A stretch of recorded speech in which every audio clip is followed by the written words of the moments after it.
Hello everyone. Today we will study structural mechanics, strength of material, and we will do the last class of this chapter. And today this chapter will be over. So I want to do more numericals to to clear your concept very well. So starting with our first problem of today's lecture about your composite bar. Okay. Another announcement.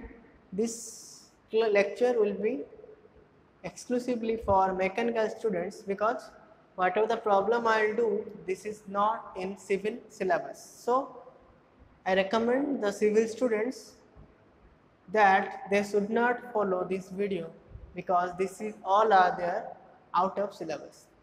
In the syllabus, this content is not there. Okay. So today in this class we will do the problem related our temperature stress, okay, temperature strain, then composite bar, this problem, and our strain energy problem due to impact load. All this, these all are only for mechanical students. This is not for civil students. Okay. So I recommend the mechanical students only follow this video. Okay. So in this problem, it is given that it is a composite bar of material steel and copper.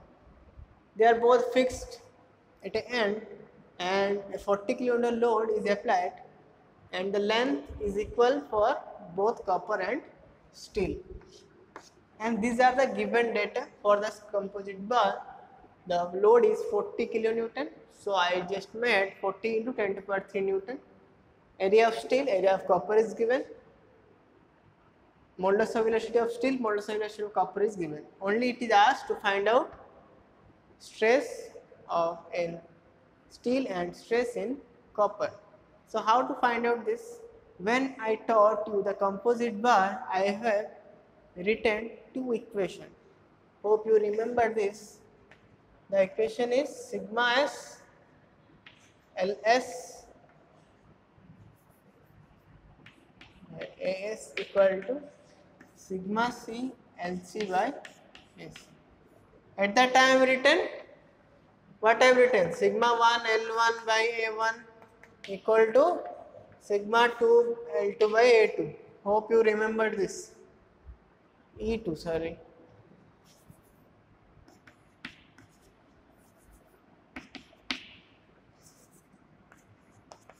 Because area already taken by stress.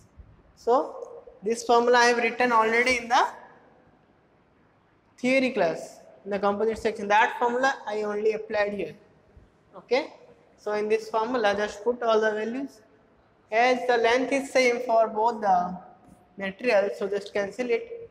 Then we are getting sigma s by sigma c equal to es by ec.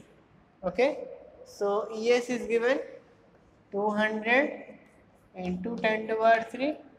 Here 100 into 10 to the power 3. Okay. So it is cancelled. So it is coming 2.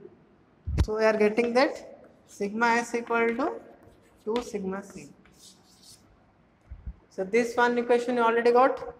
Now another equation I have written while I taught the theory class, that P equal to P1 plus P2. So here I have written, it is for steel, it is for copper. So I have written sigma s plus sigma c ac, because stress is equal to load by area. So load equal to stress into area. So stress into area. Now put the value sigma s equal to 2 sigma c. 2 into sigma c into area of steel, it is given 120, plus sigma c keep as it is, ac is equal to 180, and that equal to p is already given 40 into 10 to the power 3. So in this case only sigma c is unknown. Solve the equation, then you will get the value of stress in copper, that is 92.24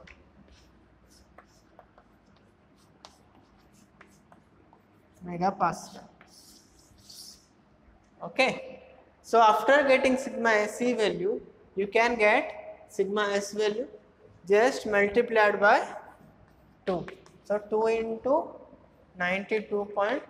So it will get 4418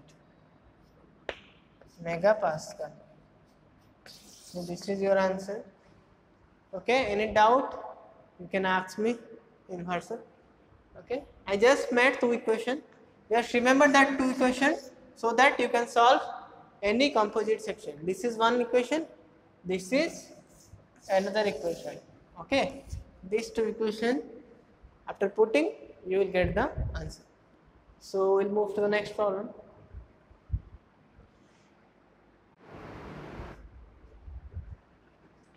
Okay, this is our second problem. This is a simple problem, still I want to solve this for a better understanding. So in this problem it is given that one aluminum rod is there and it is fixed at both the ends and it is heated through a temperature of 30 degree Celsius. And the given data are coefficient of thermal expansion alpha value is given and modulus of elasticity value is given. And it is asked to find out the thermal stress. So you already know the thermal stress formula in terms of alpha T equal to just multiply all the term alpha delta T into E, that will be your answer. So alpha is given 23 into 10 to the minus 6. Okay, delta T is given 30. Modulus elasticity is 70 gigapascal, means 70 into 10 to the power 3 megapascal. Only the fault 90% of students are doing in unit conversion. So focus on unit conversion. Don't just put blindly. Here, convert first 70 10 to the power 3 megapascal. Put it here. Okay, always take the unit Newton per mm square or megapascal. Always take the same unit. Then we'll get the answer. Just a one line problem. So it is coming 48.3 megapascal.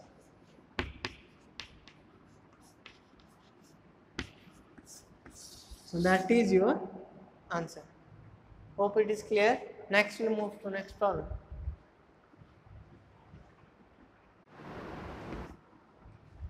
Okay, this is our third problem of this lecture. In this problem it is given that one rod is there of length 20 meter, temperature difference is 40 degrees Celsius and the coefficient of thermal expansion is given and our modulus of elasticity value is given.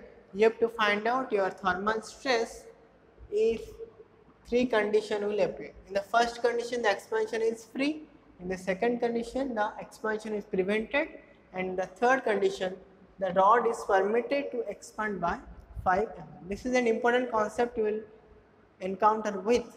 So starting with the expansion is free. So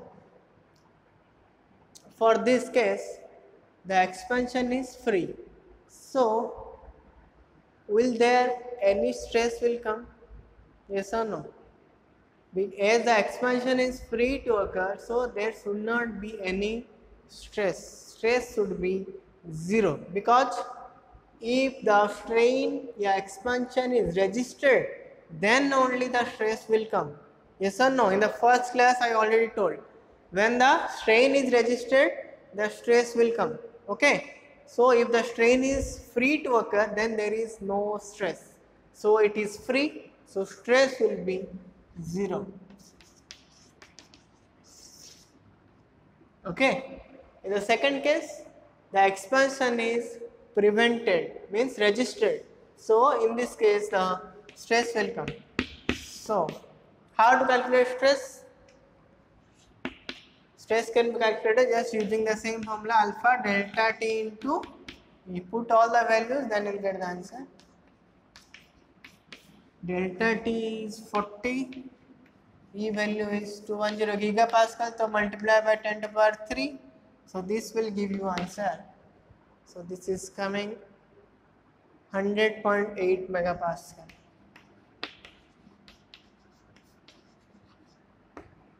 Clear? So after that we will move to third problem. In this problem, it is given that rod is permitted to expand by 5 mm, means it is allowed for the expansion of a length of 5 mm. So, for that you have to calculate your normal elongation due to temperature. So, find out that elongation. That elongation will be formula is alpha delta TL. So, just put the value. Alpha is 12 into 10 to the minus 6, delta T is 40, L is 20 meters. So, convert into mm, 20 into 10 to the power 3. So, it is coming 9.6 mm. 9.6 mm. So, now it is allowed to expand by 5 mm. So, how much it is registered? So, registered elongation is just the difference, 9.6 minus 5, that is 4.6 mm. So, this much elongation is registered. Okay, 4.6 mm registered. So, now calculate the strain accordingly. So, strain formula is change in length by original length. This is the strain registered length, that is 4.6 divided by original length, that is 20 into 10 to the power 3. So, you are getting this value is 2.3 into 10 to the power minus 4. What is the unit? It is strain, so there is no unit. So, I am leaving blank. Now, you have to calculate the stress. So, stress formula is strain into modulus of elasticity. Strain is 2.3 into 10 to the minus 4. Modulus of elasticity is 210 into 10 to the power 3. So, it is coming around 48.3 megapascal. Okay. So, like this the problem will be solved. Okay. Clear? Now, we will move to next problem.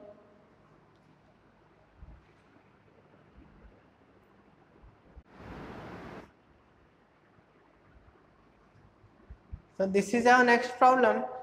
In this problem, it is given that one bar of length 3 meter and the area is our 1200 mm square, and the load is given and the modulus of elasticity is given, and it is asked to find out the strain energy for the two conditions. One is when the load is applied gradually, and the second case when the load is applied suddenly. Okay. In the theory, I already explained this problem about gradually applied load and suddenly applied load.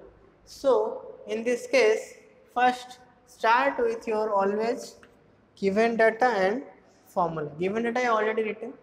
So, start with the formula for finding of the strain energy. Okay, strain energy symbol is capital U. So, for finding out the strain energy, you have to put your formula sigma square by 2E into volume. Okay. So, find out this parameter, E's value is given, just find out sigma and volume, then you will easily get the strain energy. So, we will solve the problem for the first case. For the first case, when the load is applied gradually, so stress will be equal to P by A for the first case. So, what is load here? Load is 30 kN. So, put the value 30 into 10 to the power 3. Area is 1200 mm square. So, just put the values. So, it is coming 25 megapascal. Okay. Then find out area, a volume. Volume is area into length. So, area is given 1200. So, 1200 into 3000, if you take it mm. So it will give you the volume. So next you can easily calculate for gradually applied load. So put the formula sigma square by 2 into volume. Sigma is 25 square, 2 into E means 200 into 10 to the power 3 megapascal into volume. Volume is just area into length. So this will give you answer. So it is coming around 5625. 5625. So what is the unit of strain energy? That is the same unit as your work done. So what is the unit of work done? Newton meter. Okay. So write down Newton mm because we are taking mm. So it will be Newton mm. Here I am writing in clearly 5625 Newton mm. Clear? So next we will solve for the second case. In second case, it is given that load is applied suddenly. So difference is the stress formula will differ. That is 2P by A. Just multiplied by 2. This is for gradually applied load. The formula P by A. For suddenly applied load 2P by A. Just multiply 2 here. 2 into 30 into 10 to the power 3 by 1200. So this will give you. It will come 50, I think, 50 megapascal. Okay. So next, find out the strain energy. So using same formula, sigma square by 2E into volume. Put the values. Sigma is 50 square by 2 into E, that is 200 into 10 to the power 3 into volume. Volume will remain same, 1200 into 3000. Whatever you will the answer, that will be answer of strain energy. That is coming around 22500 Newton mm. So this is all about the various problems related to your first chapter. So by completing this lecture, I conclude my first chapter here. If any doubt in this chapter, you can contact me, you can ask me any doubt, whichever book you follow, you can ask me. So next class we will study a new chapter. So in this class, I rest my lecture here. So till then, thank you.